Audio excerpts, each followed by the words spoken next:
নমস্কাৰ আপোনালোক সকলোকে আমাৰ চেনেলৰ অন্য এটা আপডেট ভিডিঅ'লৈ সকলোকে স্বাগতম জনাইছোঁ। নতুনকৈ চৰকাৰী চাকৰি মুকলি হৈছে, য'ত আপোনালোকৰ দুটা বিভাগৰ অহা পদ সম্পৰ্কে আজি আমি ভিডিঅ'টোত আলোচনা কৰিম। য'ত আপোনালোকৰ বয়সৰ সময়সীমা 18 বছৰৰ পৰা 40 বছৰৰ ভিতৰত প্ৰত্যেকজন কেণ্ডিডেটে আবেদন কৰিবলৈ এলিজিবল হ'ব। আবেদন অনলাইন মাধ্যমত আপোনালোকে কৰিব লাগিব। আৰু পোষ্টখিনি যদি চাবলৈ যায়, এছিষ্টেণ্ট জিঅ'লজিষ্ট এণ্ড বেংকৰ ফালৰ পৰা ওলোৱা পোষ্ট হয়। আপোনালোকে ল'ৰা ছোৱালী সকলোৰে বাবে আবেদন কৰিবৰ বাবে আপোনালোক এলিজিবল হ'ব। বলক আমি দেৰি নকৰি আজি আমাৰ ভিডিঅ'টো আৰম্ভ কৰোঁ। যদিহে আপোনালোকে আমাৰ চেনেলত প্ৰথমবাৰ আহিছে তেনেহ'লে ভিডিঅ'টো লাইক কৰি চেনেলটো ছাবস্ক্ৰাইব কৰি ৰাখিব, যাতে এনেকুৱা ধৰণৰ জব আপডেট ভিডিঅ'সমূহ আপোনালোকে আমাৰ চেনেলৰ জৰিয়তে অতি কম সময়ৰ ভিতৰতে পাই থাকে।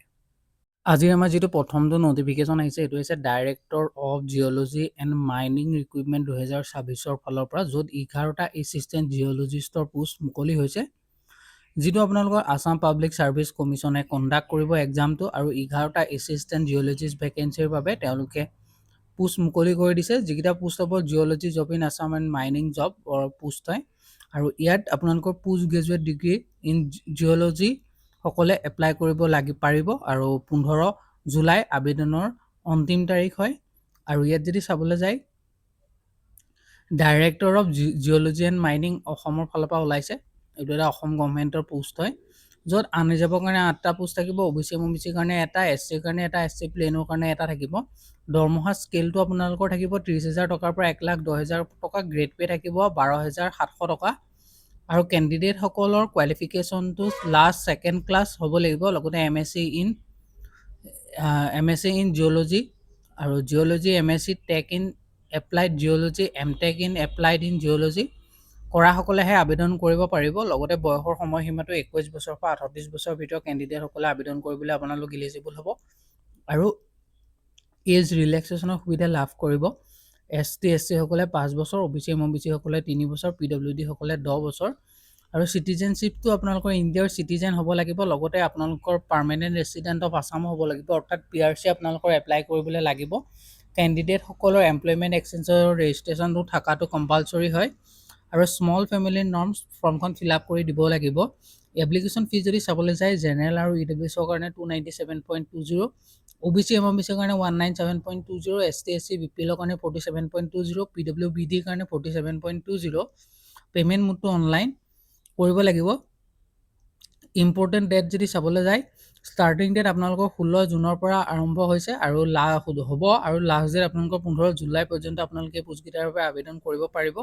এই পোষ্টটোৰ বৰ্তমানলৈকে আবেদন আৰম্ভ হোৱা নাই, অতি কম সময়ৰ ভিতৰতে আপোনালোকে আবেদন হ'ব। আৰু যদিহে আপোনালোকে যিকোনো ধৰণৰ এডভাৰটাইজমেণ্ট আমাৰ চেনেলৰ জৰিয়তে কৰিব বিচাৰে, তেনেহ'লে আপোনালোকে আমাৰ ভিডিঅ'ৰ ডেছক্ৰিপশ্যন বক্সত আমাৰ হোৱাটছআপ নম্বৰ এটা দিয়া আছে, তাত আপোনালোকে যোগাযোগ কৰিব পাৰে। বলক আগবাঢ়োঁ আজি আমাৰ ছেকেণ্ড যিটো নটিফিকেশ্যন তাৰ ফাললৈ। আজি আমাৰ দ্বিতীয়টো যিটো নটিফিকেশ্যন আহিছে, সেইটো আপোনালোকৰ আহিছে এটা বেংকৰ ফালৰ পৰা অহা পোষ্ট হয়, য'ত আপোনালোকৰ 4,500 পোষ্টৰ বাবে তেওঁলোকে আবেদন বিচাৰিছে। কোৱালিফিকেশ্যনটো গ্ৰেজুৱেট লাগে। এজ লিমিট 20ৰ পৰা 28 বছৰৰ ভিতৰত কেণ্ডিডেটসকলে আবেদন কৰিব পাৰিব। এপ্লিকেশ্যন ফিজটো 236 to 944 হয়, যিটো কেটেগৰাইজ বেলেগ বেলেগ হ'ব। ষ্টাৰ্টিং ডেট আবেদনৰ 12 জুনৰ পৰা এই পোষ্টকেইটা আবেদন আৰম্ভ হৈ গৈছে, আৰু লাষ্ট ডেট আপোনালোকৰ 22 জুন পৰ্যন্ত আপোনালোকে আবেদন কৰি থাকিব পাৰিব। বৰ বিশেষ সময় দিয়া নাই। এই পোষ্টটো হৈছে আপোনালোকৰ চেণ্ট্ৰেল বেংক অফ ইণ্ডিয়াৰ ফালৰ পৰা, য'ত 4,500 এপেণ্ডিক্স পোষ্টৰ ভেকেঞ্চি ওলাইছে। আৰু ইয়াত আপোনালোকৰ অসমৰ কাৰণে 118টা ছিট আছে। কেটেগৰাইজ যদি ভেকেঞ্চিসমূহ চাবলৈ যায়, এছচিৰ কাৰণে 701, এছটিৰ কাৰণে 393, অবিচিৰ কাৰণে 1049, EWSৰ কাৰণে 454টা, আনৰিজাৰ্ভৰ কাৰণে 1903টা ভেকেঞ্চি আছে। আৰু ইয়াত আপোনালোকৰ এইকেইটা এপেণ্ডিক্সৰ পোষ্ট হয়, য'ত আপোনালোকৰ 12 মান্থৰ কাৰণে এটা ট্ৰেইনিং পিৰিয়ড বুলি আপোনালোকক ধৰে, আৰু য'ত ষ্টাইপেণ্ড বা বেনিফিট আপোনালোকক 15,000 টকাকৈ পে' কৰিব প্ৰত্যেক মাহে। আৰু লগত আপোনালোকৰ চাৰ্টিফিকেট পাব এপেণ্ডিচিপ কৰাৰ, আৰু বয়সৰ সময়সীমাটো 20ৰ পৰা 28 বছৰ। এজ ৰিলেক্সেশ্যনৰ সুবিধা পাব। চিডিউল কাষ্ট, চিডিউল ট্ৰাইবসকলে 5 বছৰ, আদাৰ বেকৱাৰ্ড ক্লাছসকলে 3 বছৰ, PWD আনৰিজাৰ্ভ EWS হ'লে 10 বছৰ, PWD OBC হ'লে 13 বছৰ, PWD ST SC হ'লে 15 বছৰ।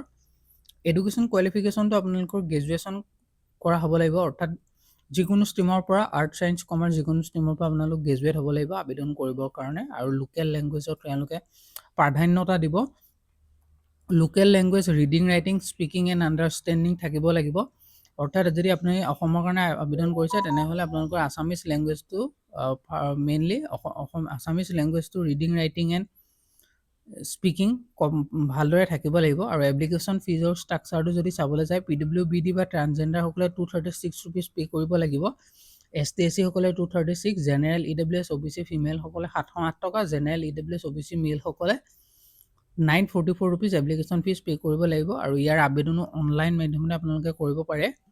ইম্পৰ্টেণ্ট ডেট যদি চাবলৈ যায়, 12 জুন 2026 পৰা আৰম্ভ, অৰ্থাৎ আজিৰ পৰা আবেদন আৰম্ভ হৈছে, আৰু লাষ্ট ডেট 22 জুন পৰ্যন্ত আপোনালোকে কৰিব পাৰিব। আৰু ফাৰ্ষ্ট উইক জুলাইৰ এক্সাম হোৱাৰ সম্ভাৱনা আছে। আপোনালোকে এবাৰ ৱেবছাইটটো ভিজিট কৰিব, নহ'লে আপোনালোকে আমাৰ ভিডিঅ'ৰ ডেছক্ৰিপশ্যন বক্সত থকা হোৱাটছএপ চেনেলটোত জইন হৈ লওক, তাতো ইয়াৰ আপডেটখিনি পাই থাকিব। আৰু যদিহে আপোনালোকৰ কিবা ধৰণৰ এডভাৰটাইজমেণ্ট কৰাব লগা হয়, তেনেহ'লে আপোনালোকে আমাৰ ভিডিঅ'ৰ ডেছক্ৰিপশ্যন বক্সত আমাৰ হোৱাটছআপৰ কণ্টেক্ট নাম্বাৰ পাব, তাত আপোনালোকে কণ্টেক্ট কৰিব। মেইনলি আপোনালোকে হোৱাটছআপ কৰিব, ফোন নকৰিব। আৰু যিসকলে আমাৰ ভিডিঅ'টো শেষলৈকে চালে তেওঁলোকক বহুত বহুত ধন্যবাদ। আৰু ভিডিঅ'টো লাইক এটা কৰি আমাৰ চেনেলটো ছাবস্ক্ৰাইব কৰি থৈ যাবলৈ নাপাহৰিব। ধন্যবাদ।